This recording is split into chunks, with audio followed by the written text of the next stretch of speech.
Hello again, everyone. Edwin Learnard back once again. In this YouTube astrological segment, I am going to be talking about the planet Mars in astrology. Now, Mars in astrology rules anger, aggression, gunfire, surgery, competition, acrimony, vitality, energy, combat, and sex. Now, Mars in the signs can show and indicate how anger and the sexual energy is expressed. It can also, let me give an example. Now, Mars in Gemini may put a lot of vitality and energy into communication and dexterity, and may be sexually attracted to somebody that is communicative, articulate, versatile, and can keep up with them on a mental level. They may be attracted to somebody that is very intellectually stimulating, and they may like to engage in wars of words. And also energy put into things that are mentally challenging, playing games like Haiku or Sudoku, things that challenge the mind. Now, Mars in the houses can show the sector of life that Martian energy is injected into. Now, let's take somebody with Mars in Virgo in the 4th house, for example. Now, the situation with the home, with family members, and maybe people that they feel close to home with, can be somewhat contentious and acrimonious, with a lot of critical anger, complaining, perhaps arguing about things not being neat or organized or done in a certain way, in a systematic manner. If something's not immaculate, there could be arguments over that. Just a lot of critical arguments. Now, also,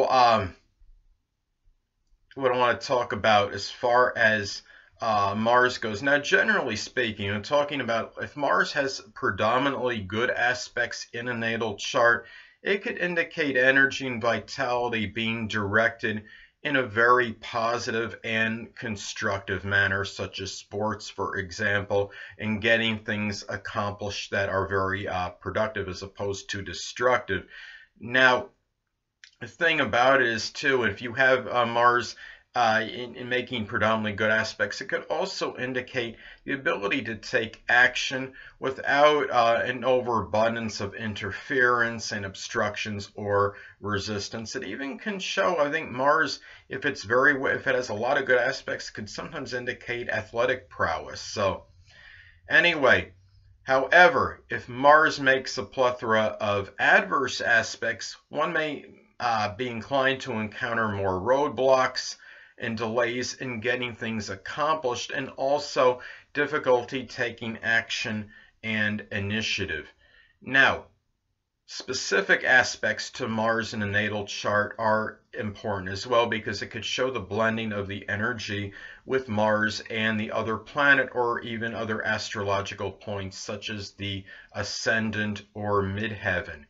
Now, let's say that Mars makes an adverse aspect to Jupiter in your natal chart. Let's say that Mars makes a square, opposition, or even an inconjunct to Jupiter.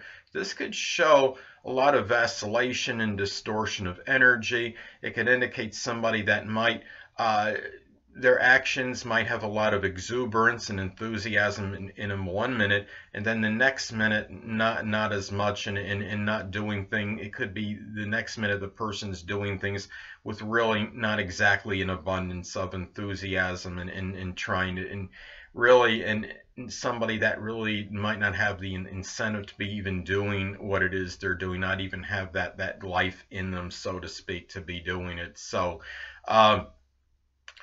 another thing is the one positive in a Mars making an adverse aspect to Jupiter natal chart, though, could be somebody that might actually be able to write short stories, because, I mean, Jupiter, of course, being connected with publishing, Mars can be, you know, and when it's an adverse aspect, can indicate impatient energy. But on the positive side with this aspect, though, that one might be good at writing short, concise stories. I have this aspect, actually, and I was a sports writer for a paper, for a local newspaper, for a number of years, and there were generally rather short articles, average about 600 words maybe, So I think that might have had something to do with it as far as how it applied to me.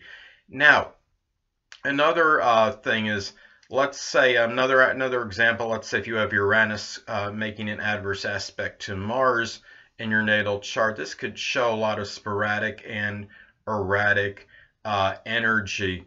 Now I want to talk about, let's say if you have Mars retrograde in a natal chart. Now, Mars retrograde can suggest that the anger may be expressed indirectly. There may be delays in taking action on issues. Now, as far as, let's say if somebody has Mars intercepted in their natal chart, well, Mars intercepted can show certain vacillation and fluctuation in energy. That anger might be suppressed one minute, and that energy might be as well, but then the next minute it can come out in a very strong and powerful way. So anyway, another thing I want to talk about as far as Mars goes, let's say that somebody, I mean it's rare, but let's say that somebody has Mars unaspected in their natal chart. Now, keep in mind, when you have an unaspected planet, this could be where the energy is not really acting in the proper manner, in the regular way it should be acted. So when you have Mars unaspected, well, this could be indicative perhaps of a person that might become acrimonious or might become angry or upset over things that might be trite or trivial or insignificant. But then when something traumatic or something important happens, when you feel they should react stronger or become a little more upset about, or angry or upset about something, they might become a little bit more apathetic and not really as responsive to it as you think that the average person would be. It could also be where this person might feel a little bit of a disconnect from a sexual partner, perhaps. So anyway, well, Mars in transit is also important because by sign and house, this could show where the Mars and Martian energy is directed at the time. Now, let's say somebody has transit Mars in Virgo in the 11th house. Now, this person might be putting at the time a lot of vitality and energy into detail-oriented things, extrapolation of data, perhaps with friends and acquaintances, and maybe this is somehow tied in as well to aspirations and goals. So let's take this example. Let's say about transit Mars to making an aspect to a natal planet or point in your chart. Let's say that transit Mars makes a sextile or trine to your natal Mercury. Well, that could be good perhaps for being very forthright and direct in your communications, but at the same time not coming across as overly belligerent or brusque or outspoken. Now, and also you may feel more apt to talk about sexual matters very freely and openly. Now, transits to your natal Mars are significant and important as well. Let's say, for example, that transit Jupiter makes a sextile or trine to your natal Mars. Well, this could be auspicious for surgery, is one example, and using sharp instruments for projects. Another example, let me give another example of this. Now, transit Jupiter, let's say, makes a conjunction to your natal Mars. Well, this could give a very strong energy and vitality boost and lift in the person, and it might be this person might experience very elevated vitality and energy. At the same time, the libido might be expanded as well. Keep in mind, though, as I've talked about in other videos, that Jupiter can be somewhat paradoxical. It is a benign and benevolent planet, but it could also have the propensity to expand and enlarge. And when you have Jupiter, let's say it makes a conjunction to your natal Mars, this could also elevate acrimonious behavior, and the anger level can be increased strongly at this time. So now another example I want to give, as far as a transit to your natal Mars, let's say now that transit Neptune makes an adverse aspect to your natal Mars. Let's say transit Neptune makes a square, opposition, or even an inconjunct to your natal Mars. Well, this could be a time where one's energy and vitality level might be a little bit more dissipated and depleted than usual. The person might feel a little bit more lethargic and apathetic, and more likely to fantasize about taking action or just doing things in general, as opposed to actually doing them. Now, progressions in the chart, in the natal chart, are also important as well, but they can last considerably longer than transits. Now, let's take, for example, let's say that somebody has in their progressed chart Mars in Libra in the 10th house.